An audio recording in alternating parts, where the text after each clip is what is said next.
Bismillahirrahmanirrahim. Assalamualaikum warahmatullahi wabarakatuh. Alhamdulillahi nasta'inu wa nastaghfiruh wa na'udzu billahi min sururi anfusina may yahdihillahu fala mudhillalah wa may yudhlilhu fala hadiyalah.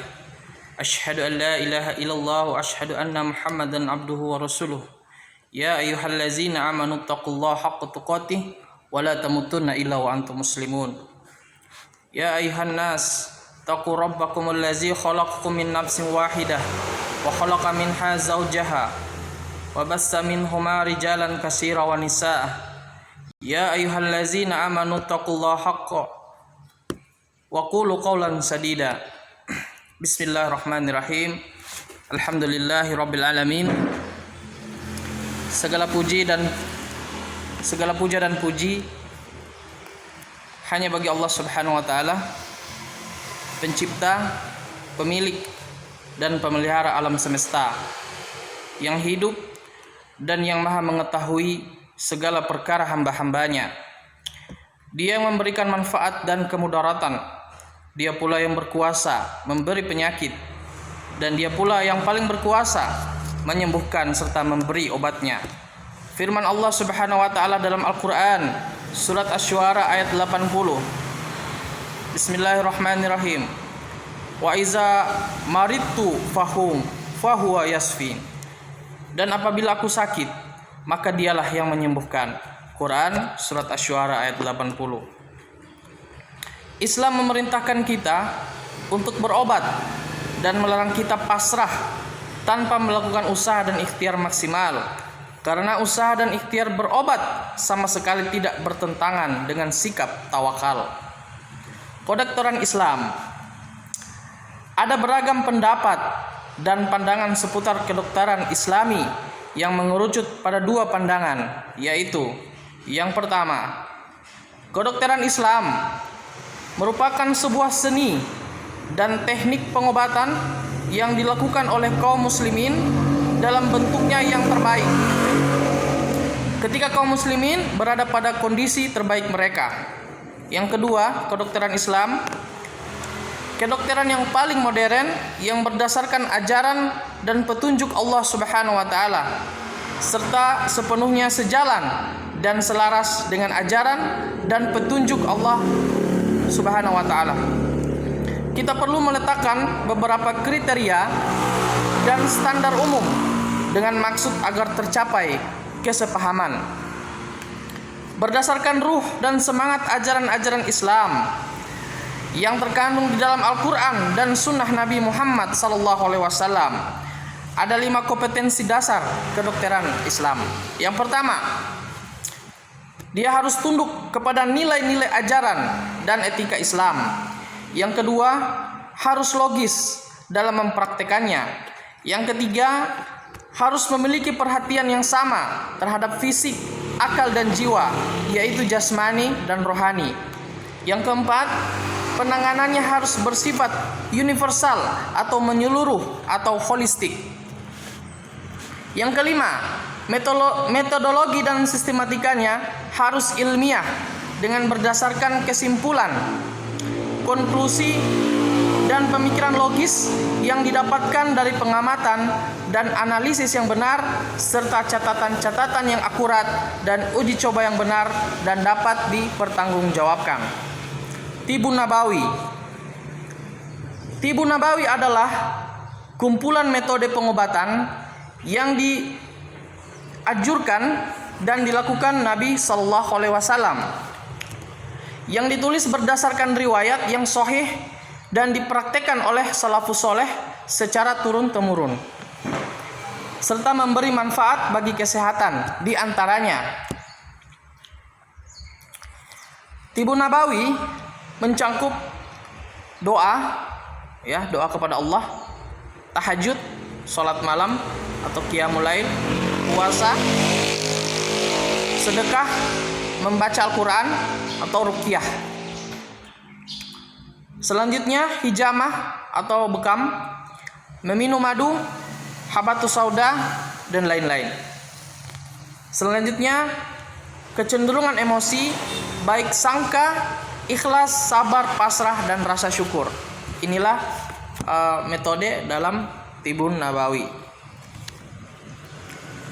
di mana semua metode pengobatan yang dianjurkan oleh Rasulullah Sallallahu Alaihi Wasallam ini mempunyai efek penyembuhan bagi penyakit fisik, akal atau pikiran dan emosi, dan kolbu, yakni hati, yang berujung kepada meningkatnya keimanan seseorang kepada Allah Ta'ala. Jadi bisa dikatakan batang ilmu Tibun Nabawi adalah iman.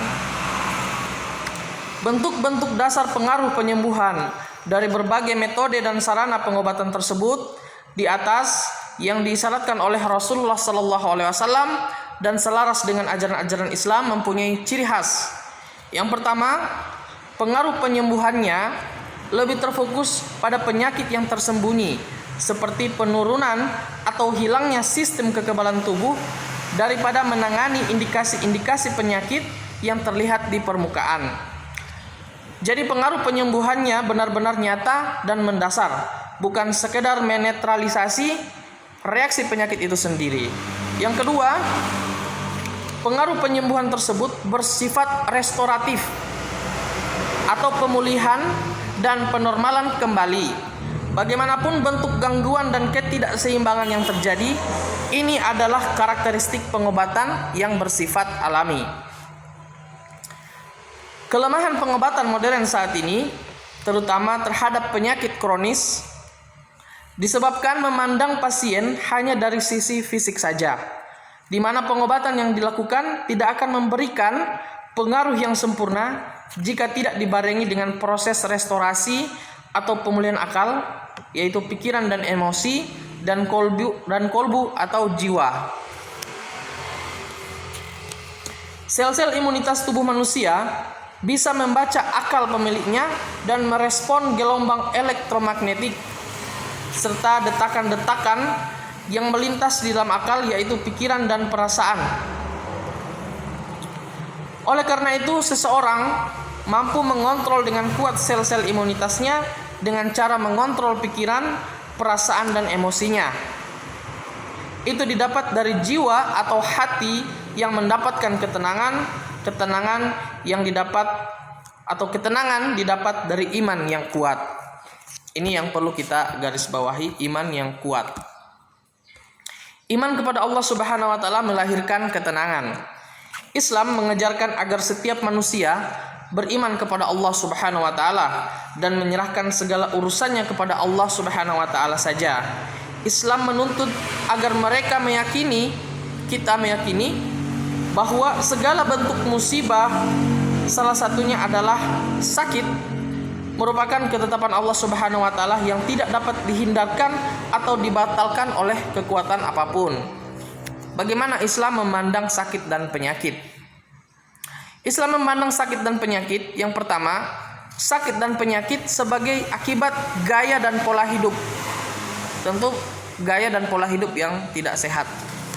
Yang kedua, Islam memandang sakit dan penyakit sebagai musibah. Dan ketiga, sakit dan penyakit sebagai cobaan atau ujian. Keempat, sakit dan penyakit sebagai teguran Allah. 5, sakit dan penyakit sebagai azab dan hukuman Allah. 6, sakit dan penyakit sebagai penghapus dosa atau penggugur dosa. 7, sakit dan penyakit sebagai sarana menaikkan derajat kemuliaan seseorang. 8, sakit dan penyakit sebagai bentuk kasih sayang Allah. Nah, ini Islam memandang dari berbagai macam segi ini. Hikmah sakit, yang pertama, kesempatan istirahat bagi tubuh, ya. Jadi salah satu hikmahnya adalah memberikan kesempatan bagi tubuh ini untuk istirahat. Yang kedua, penyambung silaturahmi, ya. Kita tahu kalau ada yang sakit, biasa kita saling silaturahmi. Jadi hikmah sakit sebagai penyambung silaturahim. Yang ketiga, menjadi pelajaran berharga. Yang keempat, doa orang sakit mustajab. Artinya orang yang sakit, ya, salah satunya adalah doa yang mustajab. 5, orang yang sakit dekat dengan Allah Subhanahu wa taala karena dia akan meminta sama Allah. Yang keenam, menghapuskan dosa-dosa. Jadi ini adalah hikmah dari sakit itu sendiri. Sehingga kita manusia mengetahui bahwa sakit musibah dan kesulitan yang dihadapinya merupakan takdir yang telah Allah Subhanahu wa taala tentukan, niscaya jiwa dan hatinya merasa tenang. Ia akan menyerahkan semua urusannya hanya kepada Allah Subhanahu wa taala. Inilah Islam memandang konsep sakit dan penyakit dan pengobatannya.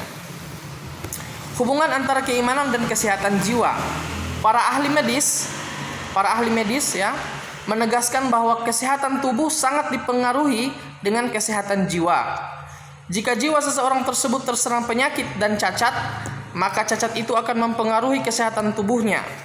Persoalan ini lebih banyak disebabkan oleh tidak adanya keseimbangan antara dimensi lahiriah dan batiniah.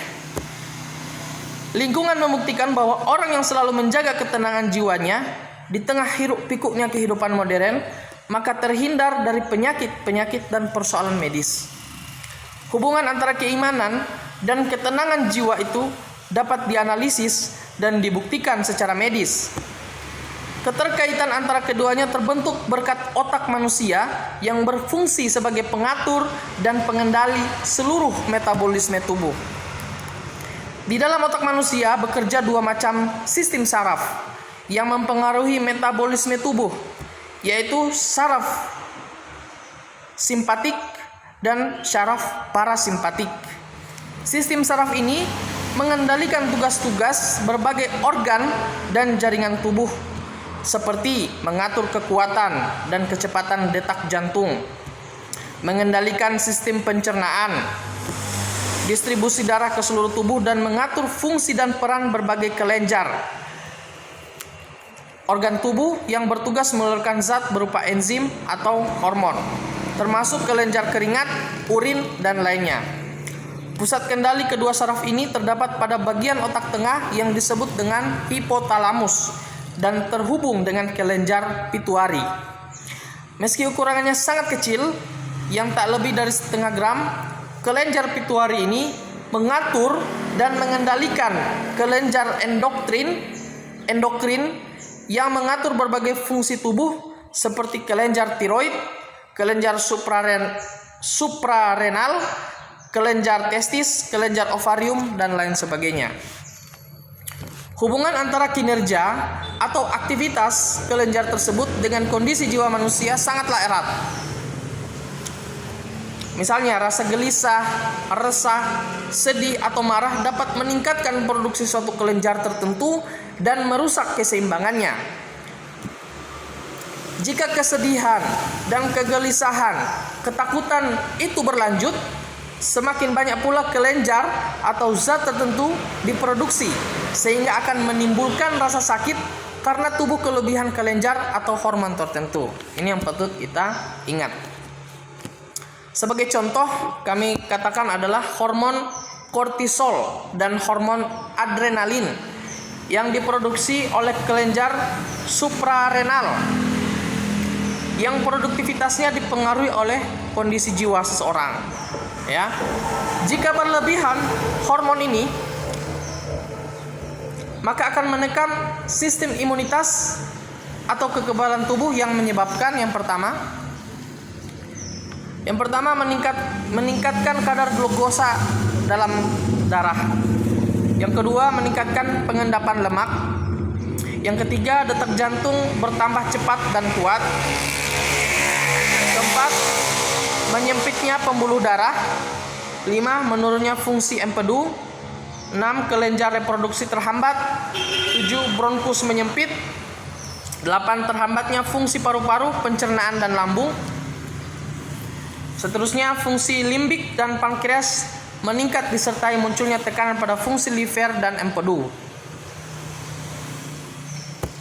dan lain sebagainya. Ini adalah satu contoh hormon kortisol dan hormon adrenalin yang diproduksi oleh kelenjar suprarenal yang sangat berpengaruh pada kesehatan jiwa kita atau kondisi jiwa seseorang. Nah, jika pengaruh kejiwaan tersebut di atas yang disebutkan tadi itu dibiarkan terus-menerus, maka akan mempengaruhi sistem jaringan tubuh lain yang menyebabkan berbagai macam penyakit seperti pernafasan dan asma, kulit, gula darah, gangguan kelenjar tiroid, gangguan kandung kemih, gangguan fungsi seksual dan bahkan kemandulan. Begitulah sistem saraf simpatis dan parasimpatik dengan kelenjarnya memicu seluruh organ dan metabolisme tubuh untuk menghadapi keadaan yang menekan seperti takut, sedih, gelisah, khawatir, marah dan lain sebagainya. Untuk menghadapi keadaan itu, sistem saraf simpatis mendorong tubuh meningkatkan sistem pertahanannya. Maka obat yang paling mujarab untuk kegelisahan jiwa adalah keyakinan. Jadi kita harus yakin, yaitu keyakinan kepada Allah Subhanahu wa taala dengan melaksanakan seluruh ajarannya yang sudah disampaikan melalui utusannya, yaitu Rasulullah sallallahu alaihi wasallam. Salah satu teknik atau metode pengobatan yang dilakukan Nabi adalah hijamah atau bekam. Sekian, Assalamualaikum warahmatullahi wabarakatuh.